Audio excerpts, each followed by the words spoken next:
আমার মনে হয় না যে আমরা যারা জলবায়ু পরিবর্তন নিয়ে কাজ করছি তারা আসলে এগুলো এত পরিষ্কারভাবে জানে। কারণ আমি যেটা বলছি যে আমরা আসলে আলাপ কাজ করছি, অ্যাডাপ্টেশনে কাজ করছি, প্রান্তিক জনগোষ্ঠীর সাথে কাজ করছি, কিন্তু এই ব্যাপারগুলো নিয়ে আসলে কতটুকু কাজ করছি।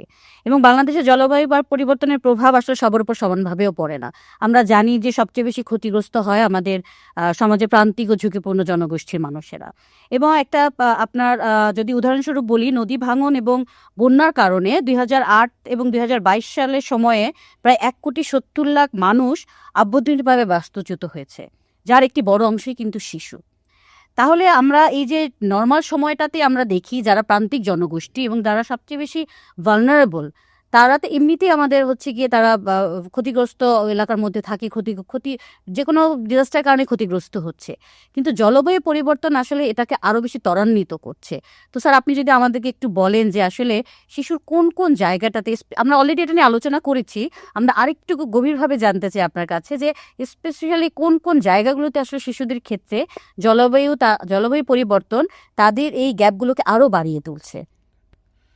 থ্যাংক ইউ মিস রোফা, আবারও ধন্যবাদ। আসলে প্রশ্নগুলা খুবই সমসাময়িক এবং এটা আসলেই আমাদের মধ্যে আলাপের দরকার এবং মানুষ সবাই এটা জানার দরকার। আসলে আপনি প্রথমেই উল্লেখ করেছেন যে যেখানে জলবায়ু পরিবর্তনটা বেশি চোখে পড়ে, ফর এক্সাম্পল আমরা যদি একেবারেই বাংলাদেশের উপকূলীয় অঞ্চলগুলোর কথা বলি, সেখানে যেমন ডক্টর জহির একটু আগেই বলেছেন স্যালিনিটি ইন্ট্রুশনের কথা বা লবণাক্ততা বৃদ্ধির কথা। যেমন পানিটা আমার নিজের বাড়িও সাতক্ষীরায়, তা আমি দেখেছি আমি যখন ছোট ছিলাম তখন সাতক্ষীরা শহরের পানি একেবারেই লবণাক্ত তো ছিল না, কিন্তু আজ এই ৩০ বছর পরে ৩৫ বছর পরে সেখানে পানি লবণাক্ত দেখছি। সুতরাং ওই যে আরও উপকূলের দিকে যদি যাই, শ্যামনগর বা ওই দিকের, তখন লবণাক্তটা আরও বেশি পরিমাণ বেড়েছে। তো এতে করে হচ্ছে কি, ওই যে বাচ্চাটা যেভাবে জন্মেছে সে প্রথম থেকে ওই পানিটাই পাচ্ছে, অর্থাৎ তার এক্সপোজারটা হচ্ছে অনেক বেশি। সে যে এই পরিবেশের মধ্যে যে একজন বড় হয়েছে তার কিন্তু তার থেকেও কম ছিল, যে আরও পরে আসবে তার আরও বেশি এক্সপোজার হবে। সুতরাং নিরাপদ পানি তার নাই। যে তার যে বাবা বা যে আর্নিং পারসন, সে আগে যেখানে যে কাজ করতো, ফর এক্সাম্পল হয়তো তার অন্য সময় ছিল কি কৃষি জমি বা এই ধরনের কিছু, এখন যেহেতু লবণাক্ততা বেড়ে গিয়েছে, মানুষ ধীরে ধীরে তাদের অল্টারনেটিভ পেশার দিকে ঝুঁকেছে, যেমন চিংড়ি চাষ বা এই ধরনের এগুলা। তো এখন সবাই তো আরও একই কাজ করতে পারছে না, অনেকে বাধ্য হয়ে মাইগ্রেটেড হয়েছে। তো যারা অন্তত কাছাকাছি মাইগ্রেট হয়েছে তারা কিন্তু তারপরেও তার নিজের ভিটা ছেড়ে কেউ কখনো যেতে চায় না।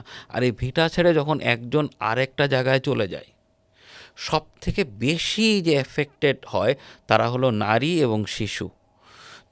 যদি নারীও সমস্যায় থাকে সেক্ষেত্রে আসলে নারী শিশু একসাথে বলার কারণটাই এইটা, কারণ আমরাও জানি, আমার নিজেরও বাচ্চা আছে, আমরা হয়তো টয়ের মতো কাজ করতে পারি, বাচ্চাদেরকে প্রোটেকশন দিতে পারি, তার খাবারের ব্যবস্থা করতে পারি, কিন্তু তার 24 আওয়ার্সের ডিউটি, এটা কিন্তু মায়ের কোনো অল্টারনেটিভ নাই।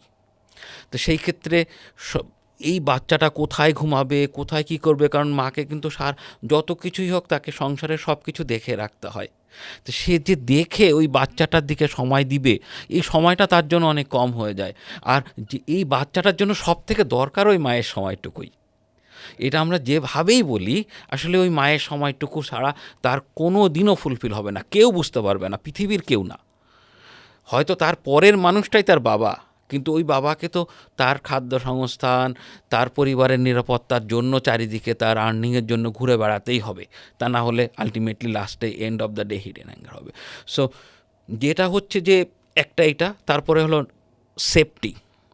সেফটির ক্ষেত্রে যে শুধুমাত্র এটা দেখেন যে অনেক সময় বন্যার সময় অনেক মানুষ বাংলাদেশে সাপের কামড়ে মারা যায়, এবং সব থেকে বেশি মারা যাবে এই বাচ্চারাই, কারণ সে তো ওই সাপগুলাকে তাড়াও দিতে পারবে না, ওখান থেকে উঠেও চলে যেতে পারবে না।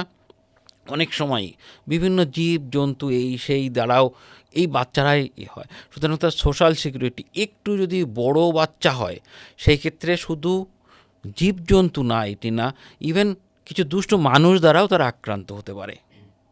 সুতরাং এইটা একটা গেল, তার খাদ্যের নিরাপত্তার ব্যাপারটা থাকে না। এবং আরেকটা হলো মানসিক যে ব্যাপারটা, দেখেন, যখন একটা মানুষ তার প্রাকৃতিক দুর্যোগের কারণে আরেক জায়গায় যাচ্ছে, হয়তো একটা অন্য তার আত্মীয় স্বজনের বাড়িতেও যদি যায়, প্রথম কয়েকদিন হয়তো কোনোভাবে তাকে শেল্টার দিবে, তারপরে কিন্তু মানসিক অবস্থা ভালো থাকবে না ওই ফ্যামিলিরও।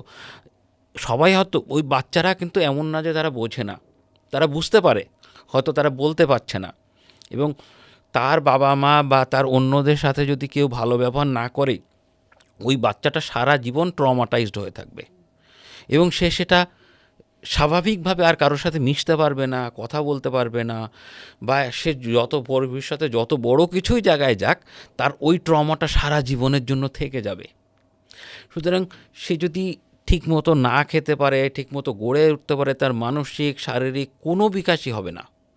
সুতরাং এই যে এটা একটা খুব মানে এমন একটা ব্যাপার ওই শিশু অবস্থায়, যেটা আসলে আমরাও বুঝতে পারি যখন আমরা বড় হই। সুতরাং এখন আমরা যারা বড়, তাদেরকে এই বিষয়গুলো অবশ্য ইনফ্রাস্ট্রাকচার হোক, তার সোশ্যাল স্ট্যাটাস হোক, তার অনুযায়ী এবং সোশ্যাল জাস্টিস, এই জিনিসগুলা মারাত্মকভাবে হ্যাম্পার হয়।